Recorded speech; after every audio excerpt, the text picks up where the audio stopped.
El chat siempre lo estoy leyendo, así que, bueno, por ahí me van informando. Ya, a ver, esto es muy sencillo, ¿sí? Vamos a hacer una recapitulación general de lo que hemos visto, no de todo lo que hemos visto, pero bueno, para que ustedes entiendan en dos palabras, ¿sí? Empezando la clase ya entendiendo todo para que todo salga mucho más sencillo y mucho más agradable, ¿sí? ¿Se acuerdan de los griegos? Ya, todos nos acordamos de Atenas, de Esparta, perfecto. Esas ciudades-estado, bueno, en general, esa cultura griega tenía la costumbre de hacer colonias, ¿cierto? Así que los descendientes de los antiguos griegos hicieron muchas colonias, muchas ciudades, fundaron muchas ciudades nuevas en el Mediterráneo, ¿cierto? Como en esta ciudad de Bizancio, que luego se convierte en Constantinopla, en el este, y por el oeste también hace colonias, en Nápoles, y lo que luego va a ser la ciudad de Roma, ¿verdad? Los descendientes de los troyanos y de los griegos son pues los primeros pobladores que llegan a la ciudad de Roma para fundarla, ¿no? Ya en Roma se encuentra alguna población que se llama los latinos, ¿no? Que no hay que confundir a esos latinos del centro de Roma con los latinoamericanos, ¿no? Eso no tiene nada que ver. Eso es una palabra que comparten, pero no tiene nada que ver. Los latinos que yo te estoy hablando son el pueblo originario del centro de Italia, que viven en la región de Lacio, por eso dicen los latinos. Bueno, se fusionan los latinos con los que vienen desde el Mediterráneo, los descendientes de los antiguos griegos, y se funda la ciudad de Roma, con el mito, ¿no? Que te conté de Rómulo. Y entonces, como los descendientes de los antiguos griegos se fusionan con los latinos, ellos, los romanos, se sienten los herederos de la antigua cultura griega. Así que ellos la van a copiar, así de simple, ¿no? Van a copiar toda su cultura, su arte, su arquitectura, muchas cosas, hasta su mitología. Todo lo van a copiar de los antiguos griegos. Porque tú te recordarás que los antiguos griegos, su dios principal era el dios Zeus, ¿cierto? Y en Roma también va a ser lo mismo, pero ya no le van a llamar Zeus, sino le van a llamar Júpiter. Pero ese mismo dios, a la diosa, su hija, que es la diosa Atenea, en la antigua Grecia, los romanos la van a copiar. También va a ser su hija de Júpiter, pero ya no se va a llamar Atenea, se va a llamar ahora Minerva. Y así todos los dioses de los romanos son los mismos que los griegos, solamente que le cambian el nombre, ¿no? Y muchas cosas más de la cultura griega los romanos lo van a sumar, ¿no? Su arquitectura, su escultura, su arte, su pintura, eh, su forma de hacer política, ¿verdad? Ellos cada vez más van a adoptar ciertas características y costumbres de los antiguos griegos. Ellos se sienten los herederos de los griegos. Y van a llevar la cultura clásica, como también se le llama la cultura griega, la van a llevar por muchas partes de Europa. Bueno, eso ya quedó claro, ¿no? Los herederos de los antiguos griegos son los romanos, ¿no? En cuestiones culturales, ¿no? Ya, lo segundo importante para entender esta clase, que es muy sencilla. La segunda cosa que tienes que saber para que te quede bien claro, y acá ya se entienden muchas cosas más. La historia de Roma se divide en tres etapas, ¿no? La historia de la antigua Roma: monarquía, república e imperio. La primera clase vimos la primera parte, que era la monarquía, ¿cierto? La monarquía, es decir, cuando estaban los reyes, ¿no? Eh, Marcio, Rómulo, ¿cierto? Númitor. Se terminó esa época y se instaura a partir del año 509, 510 antes de Cristo, ¿no? Esto es antes de Cristo, se instaura la República Romana. Entonces, ¿qué vendría a ser una república? Una república vendría a ser un estado donde las decisiones del estado no las hace un rey, sino las hace un conjunto de personas, ¿de acuerdo? Y esas personas tienen el derecho y el deber de dirigir al Estado. Un consejo, una reunión de personas, ¿no? A este consejo se le puede llamar de muchas formas: Senado, Congreso, Asamblea, ¿sí? En el fondo es lo mismo, es un grupo de personas que dirigen al país. Eso es la base de una república. Por ejemplo, en Sudamérica todos somos repúblicas, ¿no? El Perú es una república. Y es dirigida pues por un presidente, pero también es dirigida por un congreso, que es una asamblea, un senado, un consejo. No es lo mismo, es un grupo de personas que hacen las leyes y que dirigen al país. Y en el fondo la idea de una república es eso, que no gobierne un rey, sino que un grupo de personas que representan al pueblo las gobiernen. Y así se forma una de las repúblicas más antiguas del mundo, ¿no? La República Romana. ¿Cómo está estructurada esta república? Está estructurada pues por un poder ejecutivo y un poder legislativo, ¿sí? El poder ejecutivo está encargado por dos cónsules, ¿sí? Estos cónsules van a ser como el presidente, para que más o menos se entienda, ¿no? Van a ser los encargados del poder ejecutivo. Ellos van a hacer cumplir todo lo que diga el Senado. Ellos van a llevar a cabo todas las disposiciones que les mande el Senado, ¿no? Ellos van a administrar, van a dirigir las provincias de Roma, van a dirigir el Estado, todo lo que tenga que ver con tomar las decisiones y hacerlas cumplir, ¿no? Van a ser dos los cónsules, ¿no?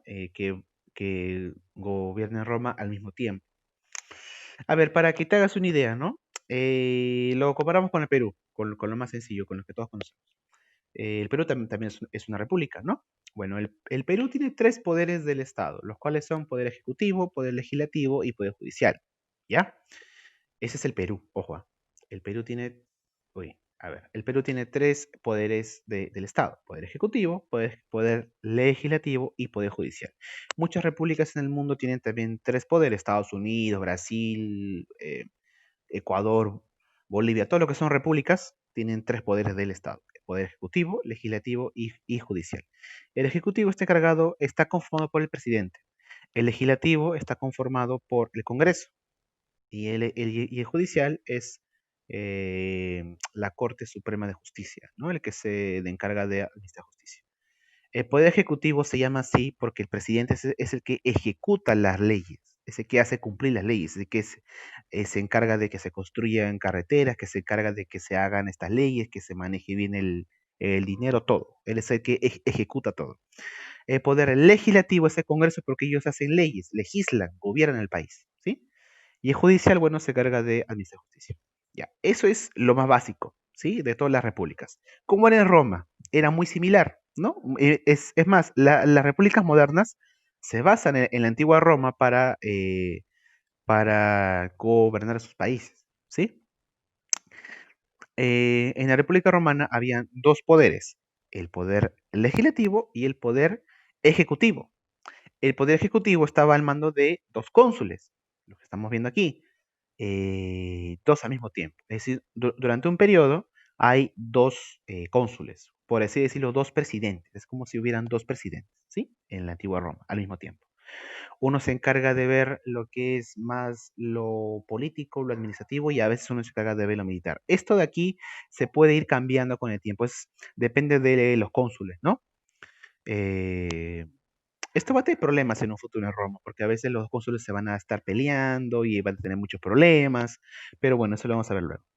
Luego está el poder legislativo, que es el Senado, ¿sí? ¿Qué cosa es el Senado? Es algo así como un congreso. Es un grupo de personas que se encargan de eh, de proponer leyes y hacerlas cumplir y de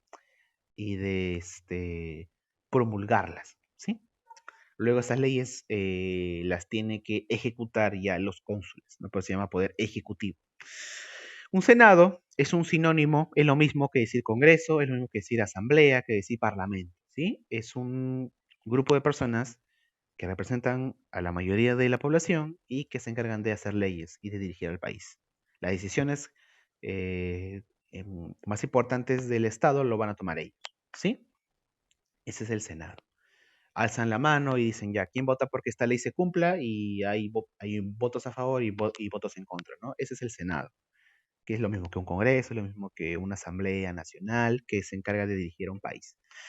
Ahora, en el Senado no están solamente las personas elegidas por el pueblo, sino también en este caso de la antigua Roma, de la República Romana, la gente no va a elegir a estas personas que van a estar en el Senado.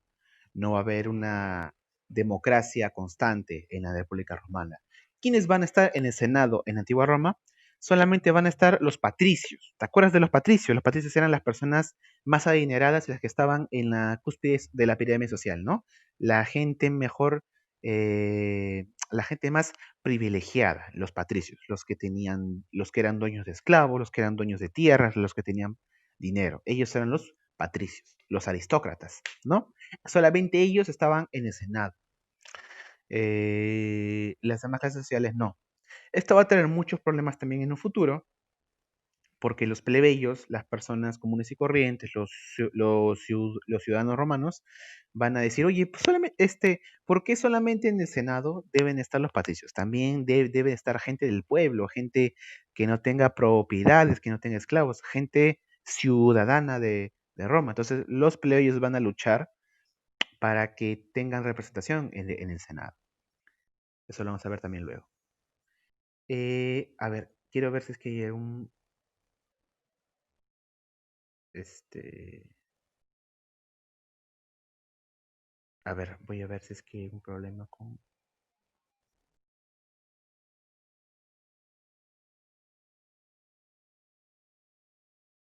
ya, creo que todo está bien. Ya saben, chicos, cualquier cosa, ustedes me consultan por el chat, yo lo escucho. Si no pueden ver las PPTs, las imágenes, me avisan. Ahora vamos a compartir.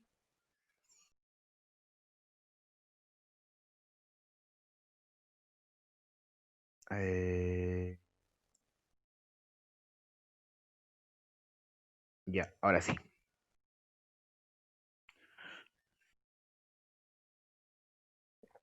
Ya. Ya, ¿qué más? ¿Cómo estaba organizada esta República Romana?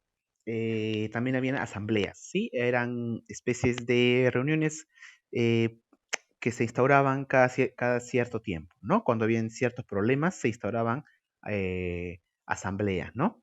Que no estaban eh, no eran las más importantes, sino que era una especie de reuniones que se hacían para coordinar entre todos los poderes, ¿no? Y entre las clases sociales, entre lo militar y lo político, ¿no? Estas asambleas se hacían con la finalidad de tener mejor coordinación entre los gobernantes de la República Romana, ¿sí? Habían asambleas curiales que estaban pues ahí encargaban pues se reunían los patricios para decidir leyes, reformas y ver qué es lo mejor para la antigua Roma, la República Romana.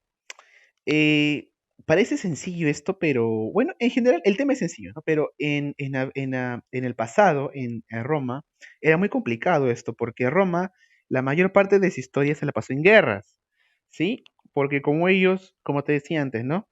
Roma es una cultura muy extraña porque algunos dicen que se expandió por autodefensa, se expandió para defenderse. Porque como te he explicado, ¿no? Cuando conquistó una región, ya tenía como vecinos a otras nuevas personas y dijeron, ya para protegernos de estos vecinos, hay que conquistarlos. Y los conquistaron. Pero después cuando los conquistaron, se dieron cuenta que tenían ya otros vecinos. Dijeron, ya para protegernos de estos vecinos, hay que conquistarlos. Y así poco a poco se fueron extendiendo a base de constantes guerras, conquistas, ¿cierto? Y eso trajo también que la República Romana se basara mucho en la guerra, ¿no? El Senado decidía si es que es conveniente hacer una guerra o tratar de anexar a ese estado, ¿no? Para llevar a cabo sus políticas, para vivir en paz. Lo que buscaban en general los antiguos romanos era la paz, pero algunos dicen, bueno, en la historia a veces está esta frase muy famosa que si quieres paz, prepárate para la guerra, ¿no? como algo muy contradictorio. Bueno, Luego estaba la asamblea centurial, que era una asamblea que solamente estaba dirigida para los cónsules, ¿no? Cuando se reunían los cónsules para coordinar. Es algo así como ahora lo que hace el presidente, ¿no? Con su consejo de ministros, ahí se junta con sus ministros y el poder ejecutivo, ¿no?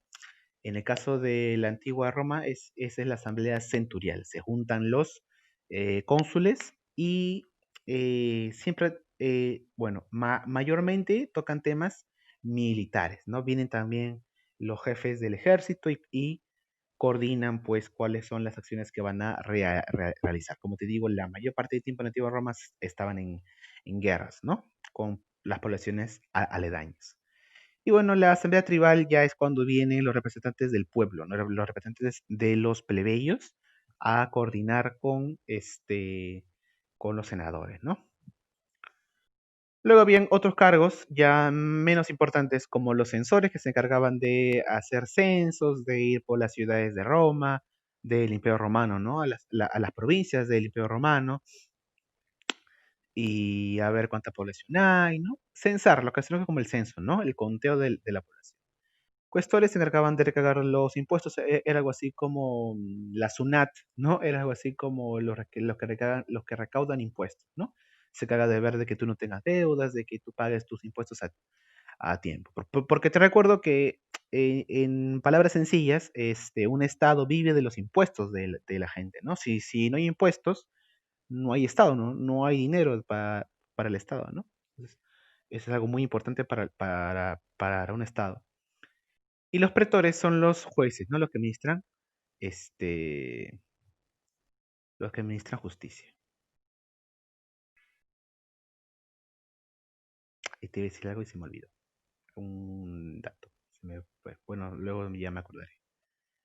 Eh,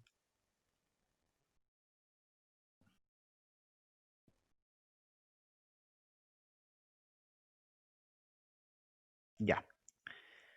¿Qué va a pasar? Esta clasificación social va a tener muchos problemas en un futuro. Porque, como te decía, los plebeyos que estaban debajo de los patricios van a querer cada vez más y más derechos. Porque los plebeyos dicen, a ver un ratito, nosotros vamos a las guerras. Nosotros somos los que nos sacrificamos por Roma. Ah, ahí está lo que te iba a decir y ya me acuerdo. No te confundas, a veces puede ser un poco confuso cuando yo te hablo de Roma y del Imperio Romano y de las provincias de Roma. A ver, Roma es una ciudad, ¿cierto? Ya, nació como una ciudad. Luego se fue expandiendo y primero ocupó todo el centro de Italia. En esa época a ese estado se le llamaba también Roma. Es decir, Roma es una ciudad y también Roma en esta época fue un estado, fue un imperio, ¿sí? Que se fue extendiendo por muchas regiones. Y cada vez que se extendía, se dividía en provincias, pero la capital seguía siendo Roma. Y al imperio se le llamaba el Imperio Romano, porque nació en Roma. Es como si una ciudad se hubiera extendido y conquista muchas regiones y se convierte en un imperio. El imperio se llama Roma y la ciudad también se llama Roma, ¿sí? No, no te confundas en eso. Cuando te hablo de Roma o de la antigua Roma o del Imperio Romano, te hablo del país, del imperio, ¿sí? Del territorio gigante, no específicamente de la ciudad de Roma. La capital donde surge esta cultura se llama Roma, pero esta ciudad se expande y se convierte pues en el Imperio Romano. Cuando te hablo de la antigua Roma, te hablo de el imperio, no te hablo de la ciudad, ¿sí? Para no crear confusión, ¿no? Es como México y la Ciudad de México, ¿no? Cuando te hablo de México, te hablo yo del país de México, no te hablo específicamente de la Ciudad de México. Si te quiero hablar de la Ciudad de México, te digo, ¿no? La ciudad capital de México, ¿no? Es lo mismo que acá en Roma, ¿no? El país y la capital tienen el mismo nombre, ¿sí? Para que no te quedes, para no crear confusiones. Cuando te hablo de Roma, te hablo del Imperio Romano. Ya. ¿Qué pasaba? Los plebeyos estaban muy, muy molestos porque decían, ¿cómo es posible que nosotros vamos a todas las guerras y no tenemos ninguna representación en el Senado? En el Senado solamente están los patricios, la gente que tiene plata, la gente que tiene poder, dinero, esclavo. Y nosotros los plebeyos, nada. Soy un simple plebeyo, ¿no? Como dice el término. El término plebeyo viene de ahí. El término plebeyo es una palabra que hace referencia a una persona común, a una persona del pueblo, ¿no? Un plebeyo. Entonces, los plebeyos amenazan a los patricios. Le dicen, si ustedes no nos dejan participar en el Senado, nos vamos. Todos los plebeyos de Roma, del Imperio Romano, nos vamos. ¿Sí? Fundamos otra ciudad, otro estado, fundamos otro país sin senadores. Y la gente plebeya le encantó esta idea, irse a otro estado, a otra ciudad, y fundar su país, su reino, su república, solo de plebeyos, sin ningún patricio, para que ellos gobiernen, para que ellos se gobiernen a sí mismos. Entonces los senadores dijeron, no, si es que se van ellos, nos quedamos sin gente, nos quedamos sin, sin contribuyentes, nos quedamos sin soldados para nuestro ejército, nos quedamos sin ciudadanos, sin gente que trabaje. Y un país, si no hay gente que trabaje, si no hay producción, si no hay gente que pague impuestos, si no hay gente en el ejército, se va a la quiebra, ¿no? Entonces es algo inconcebible. Así que los senadores aceptan y los patricios aceptan, dicen, ya está bien, van a participar también ahora en el Senado, pero no van a ir todos los plebeyos que son millones en todo el imperio, no van a ir pues, ¿no? Al Senado. Entonces van a elegir ustedes a un representante, les dijeron a los plebeyos. Entonces los plebeyos dijeron, ya, perfecto, chévere. Y los plebeyos, cada cierto tiempo van a elegir a un representante para que esté en el Senado y los defienda, ¿no? Haga leyes para ellos. Este representante se va a llamar tribuno, tribuno de la plebe, ¿sí? Este tribuno va a ser el representante de los plebeyos en el Senado. Va a haber, va a abogar para que se defiendan los derechos de los plebeyos. Y van a dar muchas leyes con el tiempo que van a favorecer a los plebeyos. Primero la ley Caneluya, ¿sí? Que va a autorizar el matrimonio entre patricios y plebeyos. Antes una mujer que nacía dentro de una familia donde hay patricios no se podía casar con un plebeyo. Y si se casaba ya esa mujer era desterrada de la familia, ¿no? Igual, si un hombre se quería casar con una plebeya, era muy complicado porque su familia ya lo desconocía, traía muchos problemas. Pero con esta ley ya se permite esto. Entonces, cada vez más las clases sociales se van mezclando.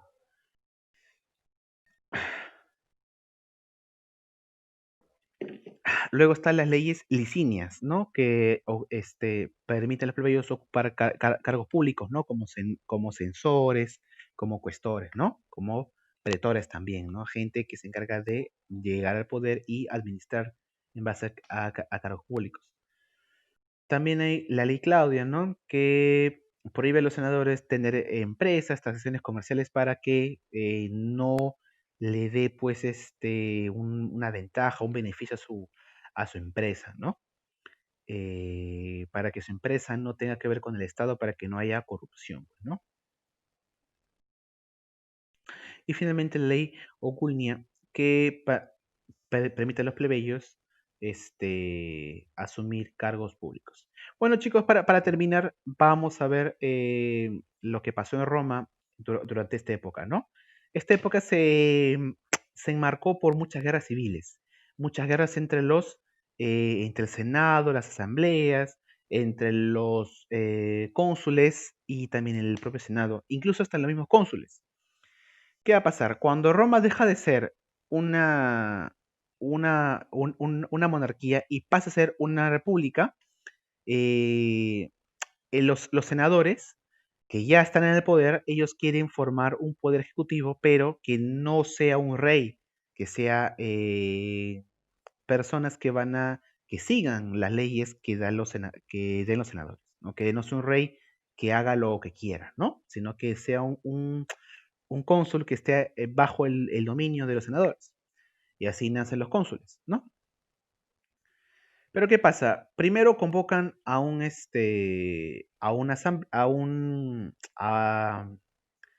poder ejecutivo con dos cónsules, los cuales son Mario y Sila, ¿no? Pero ¿qué pasa? Estos dos se terminan peleando, ¿sí? Eh, Sila tiene muchas cuestiones es un gran adversario de Mario, lo ve como un enemigo, es un enemigo político. Y finalmente hace una guerra civil y lo derrota. Luego Sila se queda en el poder y se convierte en un dictador. El primer dictador de la República Romana Sila. Finalmente se queda en el poder Sila hasta que fallece, con un poder absoluto, cosa que disgustó mucho a muchas partes de la población. Pero como había vencido su principal enemigo, que era Mario, ya se quedó en el poder por mucho tiempo. Luego, cuando falleció, el Senado dijo, ya, no vamos a repetir esto, no vamos a poner a dos cónsules porque es muy probable que los dos se peleen, hay una guerra civil, como lo que pasó con Sila y con Mario, así que ahora vamos a hacer un triunvirato, vamos a nombrar a tres cónsules para que gobiernen al mismo tiempo, ¿sí? Entonces se creó el primer triunvirato, conformado por Julio César, Pompeyo y Craso. Craso aquí no tiene mucha importancia. El problema fue que Julio César y Pompeyo se pelearon, ¿sí? Tuvieron una gran guerra civil. Eh, Julio César se encargaba de a la administración de Roma. Julio César era un gran, era un gran hacedor de obras. Julio César mandó construir muchos acueductos para Roma, ¿no? Mejoró mucho la infraestructura de Roma, mientras Pompeyo se encargaban de los temas sociales, ¿no? De evitar que los esclavos hagan rebeliones, de que la gente se disguste.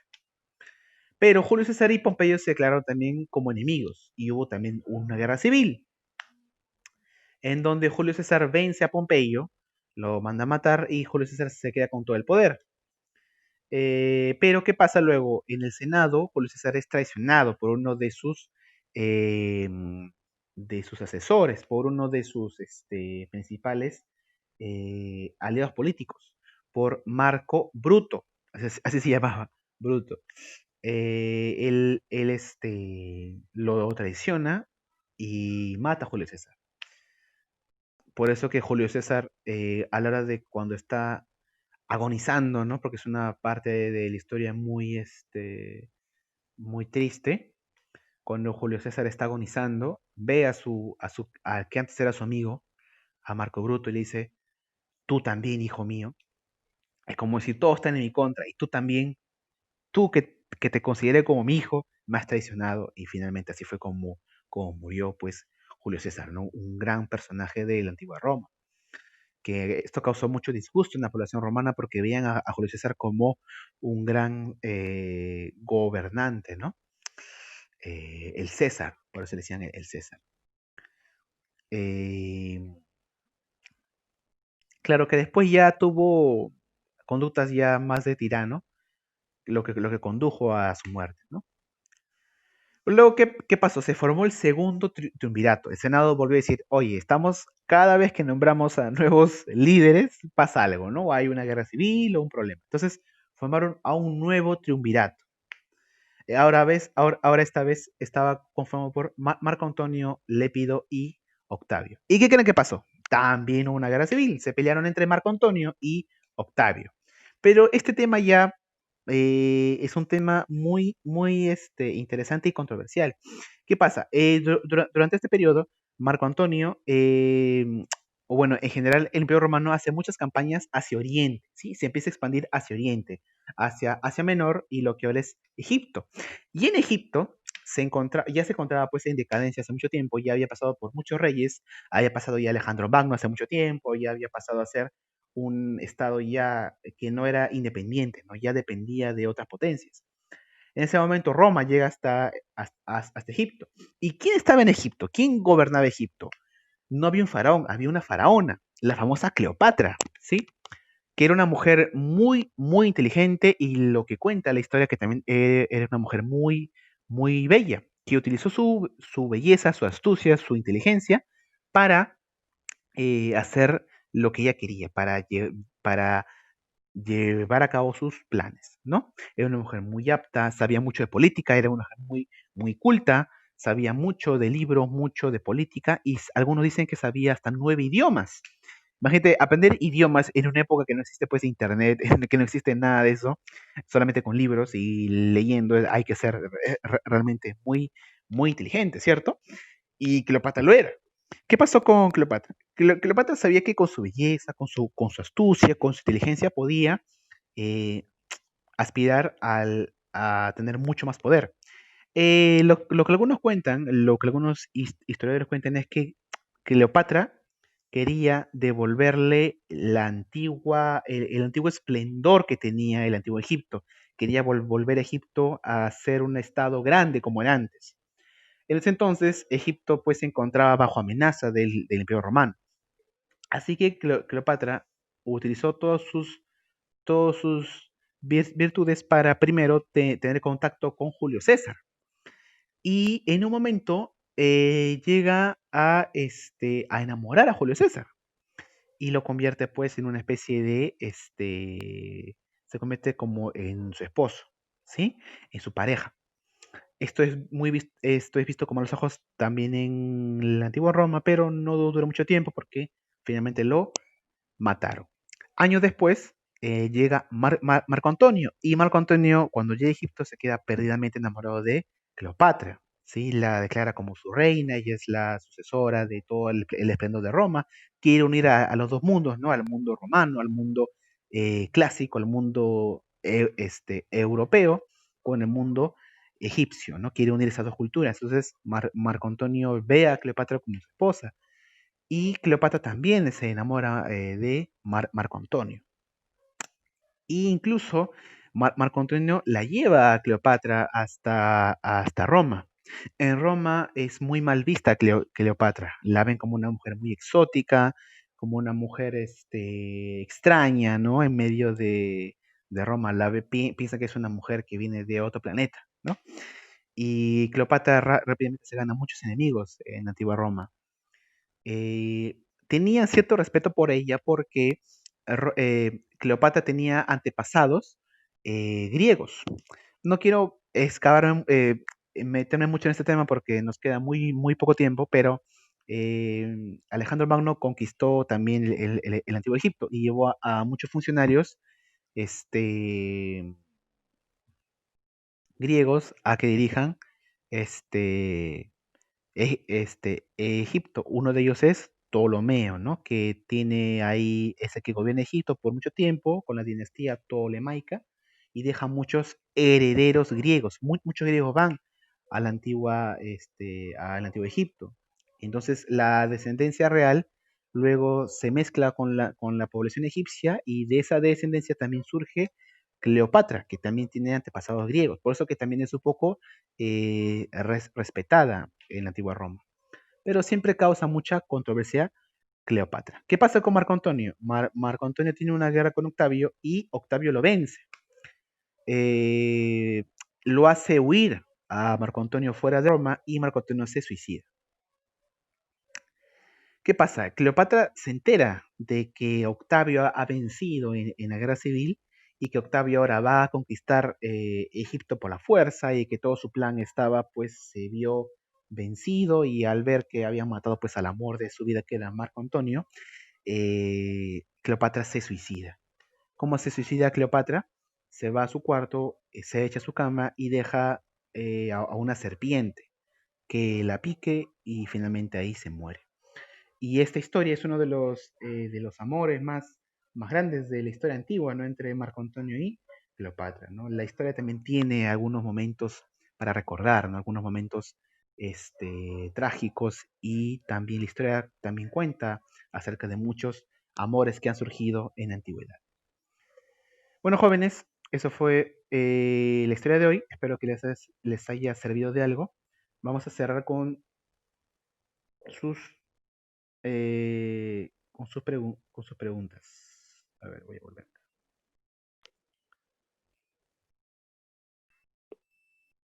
A ver, ¿cuánto tiempo nos queda?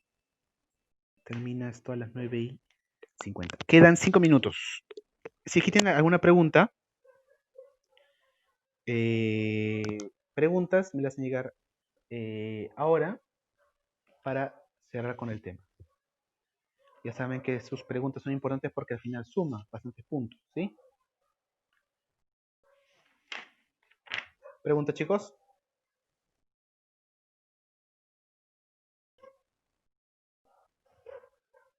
Uy, buena pregunta.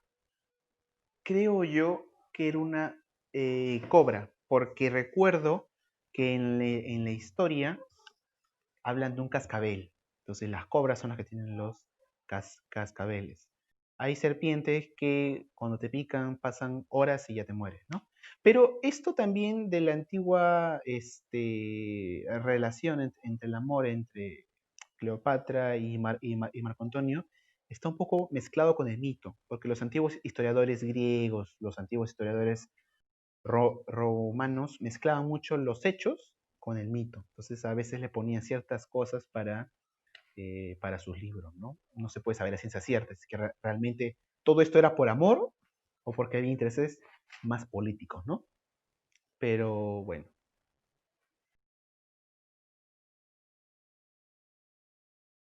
se acabó.